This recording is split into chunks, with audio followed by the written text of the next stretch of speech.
Assalamualaikum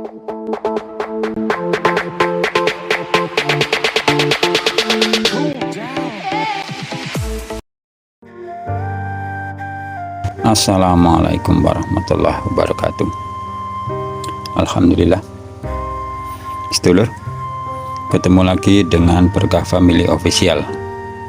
Semoga sedulur semua diberikan hidayah, diberikan kesehatan, dimurahkan rezeki, dan diberikan keberkahan. Sedulur, kali ini kita explore, pulang dari tadi jalan-jalan atau keliling-keliling cari-cari di Pasar Kaget. Ini sudah selesai, jadi kita hendak pulang. Jalan di Desa Aliantan berbatasan dengan Desa Puraya. Jadi memang letaknya di perbatasan, cuma sudah termasuk Desa Aliantan. Jadi kita pulang ya sore hari, jadi tidak begitu panas, sambil santai. Jalannya pun kita punya, pulangnya santai. Saking santainya lupa kalau bensinnya itu udah mau habis. Jadi nanti di tengah jalan di Eceran ya, di Eceran, karena SPBU tidak ada di sini, artinya tidak melewati jalur kita pulang dari Aliantan ke Tandun, itu tidak ada. Yang ada yang Aliantan ke sana, yang arah ke Pekanbaru. Kemudian ya setelah Desa Tandun atau setelah Kecamatan Tandun itu baru ada. Jadi kita nanti beli di Eceran. Jadi kalau kita beli di Eceran, kita jangan beli 1 liter. Karena ya Eceran yang botolan ya, yang di kemasan itu, di botol atau di apa itu. Jangan bilang kita beli 1 liter. Karena kita nggak tahu isinya ada 1 liter atau enggak. Jangan kita tanya 1 liter cukup atau enggak, itu enggak etis. Beli aja 1 botol, kita sambil 1 botol, jangan 1 liter. Kalau kita bilang 1 liter dia iyakan. Kalau seandainya itu enggak cukup 1 liter, maka si penjual berdosa. Tapi kalau dibilang 1 botol, ya dibeli 1 botol. Penuh enggak ya kita 1 botol itu. Yang penting botolnya itu 1 gitu. Nah, jangan kita katakan kita minta beli 1 liter, kecuali Eceran yang ini Pertamini itu yang pakai mesin ada dari literannya ya, semoga itu betul. Karena saya juga jika ada pengalaman, ada orang, ada rekan atau gimana yang ternyata itu yang Pertamini itu juga bisa disetel, itu bisa disetel, artinya angkanya 1 liter tapi itunya nggak sampai, minyaknya atau bensinnya nggak sampai 1 liter, katanya bisa di setel. Walau alam saya pun nggak tahu benernya. Kalau kita beli di Eceran ya kita bilang beli 1 botol, beli 1 gitu. Kalaupun itu nggak cukup setor nggak apa-apa, walaupun harganya itu harga 1 liter, tapi kita bilangkan 1 botol. Dan kita jangan mengungkit, jangan mencari kesalahan. Ya kalaupun kelebihan ya anggap saja sedekah kepada dia. Nah, dia keuntungan itu. Kalau di sini 1 botol itu 12.000 atau 13.000. Yang perkiraan yang kalau dari SPBU kan 1 liter 10.000. Kalau mereka jual itu 12 atau 13 di sekitar sini. Ya enggak apa-apa. Ya itu udah itunya. Baguslah. Ya menjadi keuntungan 2 atau 3.000 per liternya atau per botolnya. Ini pentingnya kita dalam bermuamalah ya, bermuamalah atau berhubungan tentang jual beli dengan jual beli itu ya, kita menamakan sedekah. Kalau ada kelebihan kita sedekah, kalau kita kurang bayar ya kita cukupkan. Tapi kalau orang kurang, misalnya kalau bayar kurang ya kita berbesar hati, kita cukupkan. Paling kurang 1.000-2.000 ya kita ikhlaskan saja. Itu pernah itu ini di kalangan sahabat atau sahabat Nabi ya, itu namanya Sayyidina Ja'far radhiyallahu anhu. Sayyidina Ja'far bin Abu Thalib ya, kakaknya Ali, termasuk sepupu Rasulullah ya. Dia sepupunya Kanjeng Nabi. Dan dia saudara abangnya Sayyidina Ali. Jadi anaknya Ja'far radhiyallahu anhu ini memang terkenal dengan kedermawanannya, karena memang beliau juga dermawan. Jadi diturunkan pada anak-anaknya kedermawan, kemuliaan, keberanian, dan kepahlawanannya memang ngikut anak-anaknya dididik seperti itu. Karena Sayyidina Ja'far juga seperti itu, dia dermawan, mulia, berani, dan ya jadi pahlawan. Suka bergaul atau suka berteman dengan orang-orang miskin. Jadi ini cerita beliau, cerita tentang beliau, Jadi karena ketika itu kezaliman orang kafir sehingga menyebabkan mereka ini hijrah. Ya, hijrah yang pertama ke Habasyah. Dan orang kafir Quraisy nggak terima mereka itu pergi ke Habasyah. Mereka mengirim utusannya ke Raja Najasyi, supaya orang-orang muslim itu balik ke Mekah. Nah, mereka nggak terima itu, kayak biasa mereka tindas, kemudian yang ditindas itu pergi ke kerajaan lain, ke negara lain, dan utusannya ke negara lain itu, ke pimpinannya, supaya orang itu dibalikkan ke negara kami gitu ya. Tapi alhamdulillah Raja Najasyi ini bijak, jadi intinya nggak dikembalikan, ditolaklah utusan kafir Quraisy ini. Terus itu Sayyidina Ja'far ini habis hijrah ke Habasyah, terus dia langsung hijrah ke Madinah. Dan di Madinah ini yang menerima 100% kaum muslimin yang hijrah. Dan akhirnya beliau syahid di perang Mu'tah. Setelah beliau meninggal dunia, Kanjeng Nabi bertakziah keluarganya itu. Ya, dipanggil anak-anaknya itu, anak-anak Sayyidina Ja'far itu. Ada Sayyidina Abdullah, Sayyidina Aun, Sayyidina Muhammad, ya Sayyidina Muhammad, ya radhiyallahu anhum itu, ya. Semuanya itu masih kecil-kecil, atau memang masih kecil gitu. Masih anak-anak lah gitu. Ya dibelainya rambut mereka itu, dibelai kepalanya oleh Kanjeng Nabi. Jadi sifat mereka itu sama. Itu anak-anak itu menurun sifat bapaknya itu, sifat senior menurun kepada anak-anaknya itu. Setelah Sayyidina Ja'far wafat, ya.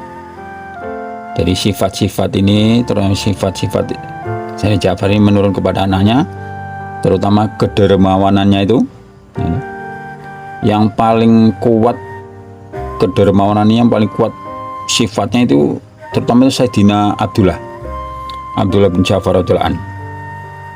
Sampai-sampai dia, Sayyidina Abdullah bin Ja'far ini, digelari Qutbus Sakha, yaitu maksudnya pemimpinnya para dermawan.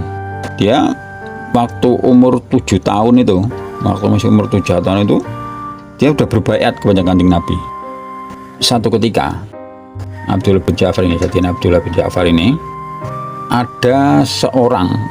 seseorang meminta kepada Abdullah bin Ja'far ini, minta perlindungan kepada Sayyidina Ali.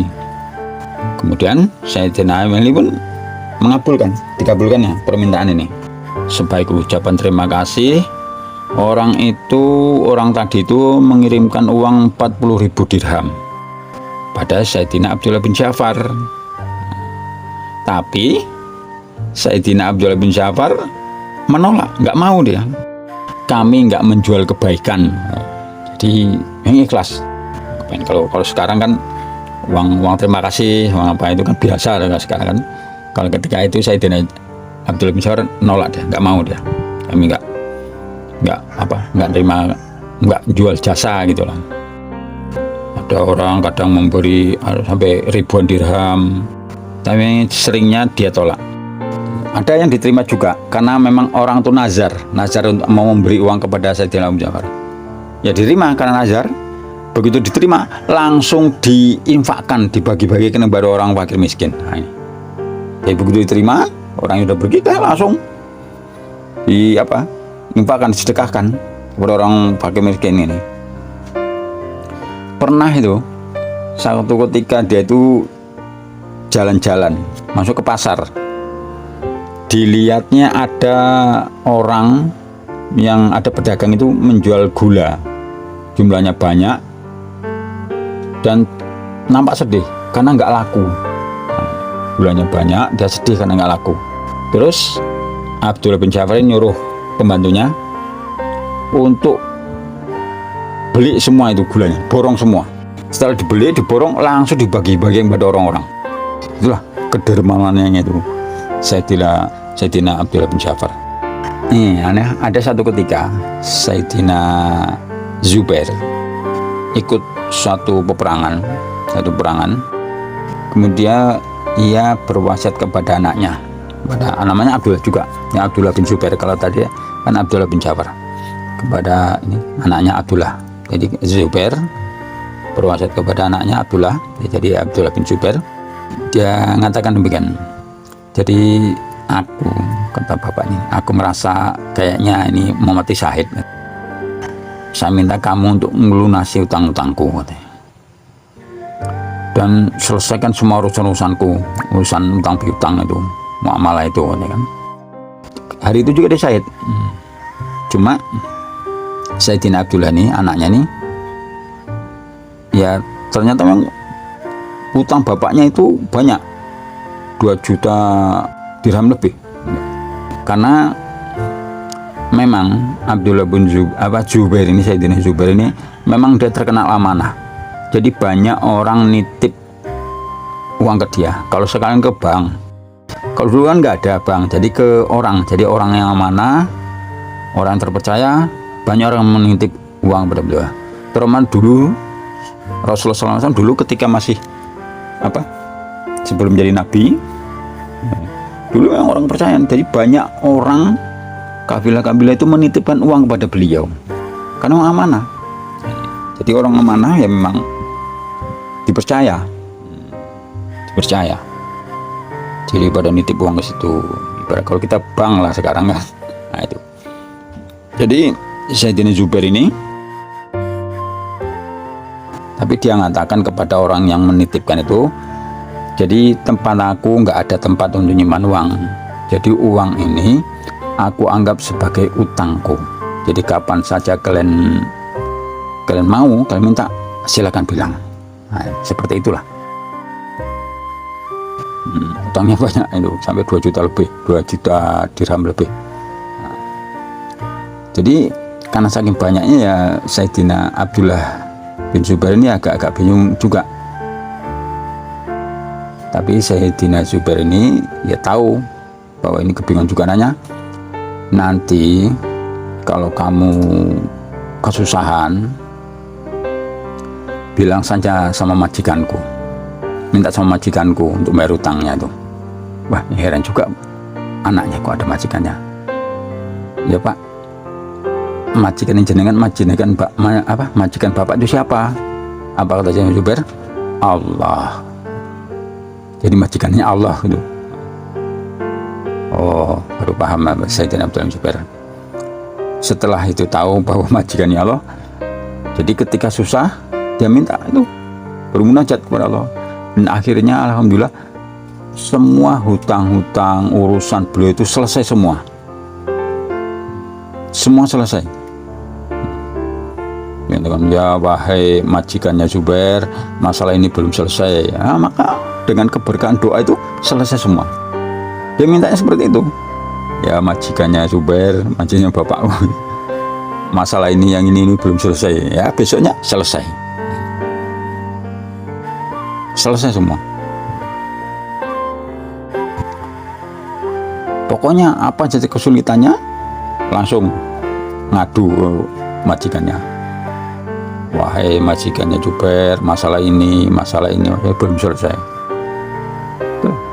Setelah itu dengan keberkahan doanya, keberkahan doa Sayyidina Abdullah bin Zubair ini semua selesai. Jadi ini anaknya Zubair, yang tadi anaknya Ja'far ya, Abdullah bin Zubair, Abdullah bin Ja'far.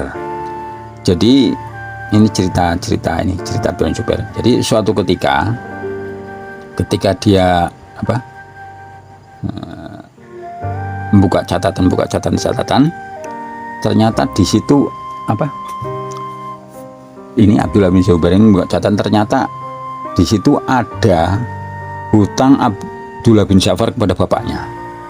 Maka dia datang ke Abdullah bin Ja'far, wahai Sayyidina Abdullah bin Ja'far, kata bapakku, kamu punya utang kepada bapakku nih, sebesar berapa ya, sekitar 1 juta ya, 1 juta.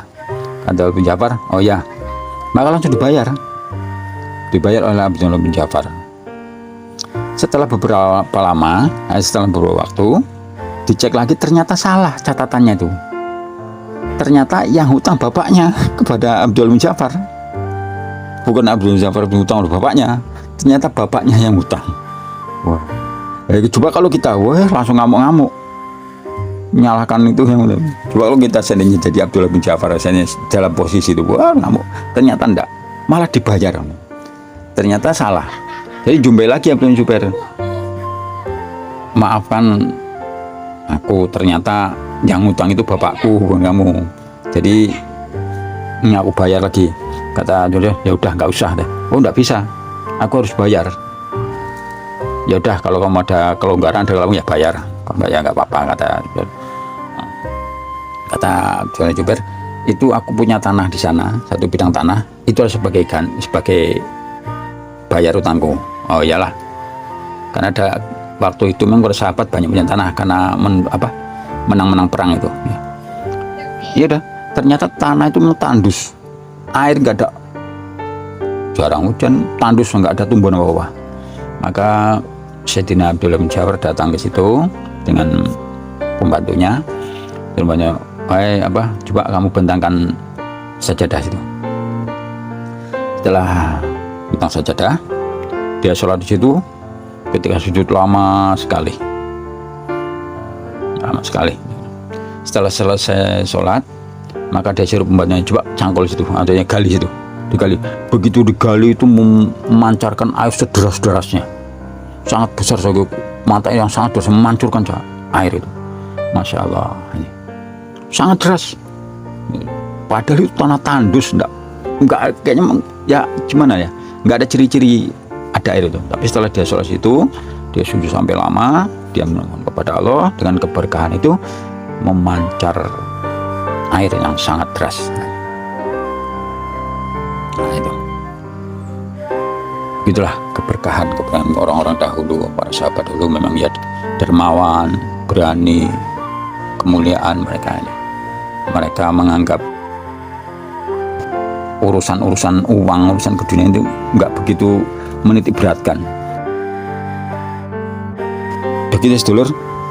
Jadi kisah itu kisah betul ya, kisah benar. Kalau bahasa Malaysia kisah sebenarnya, nyata, bukan fiksi, bukan fiktif, bukan cerita rekayasa dongeng, bukan, tapi cerita sebenarnya. Terima kasih sedulur. Perjalanan pulang dari Pasar Kaget menuju ke Tandun, semoga bermanfaat, semoga terhibur. Kita sudahi. Assalamualaikum warahmatullahi wabarakatuh.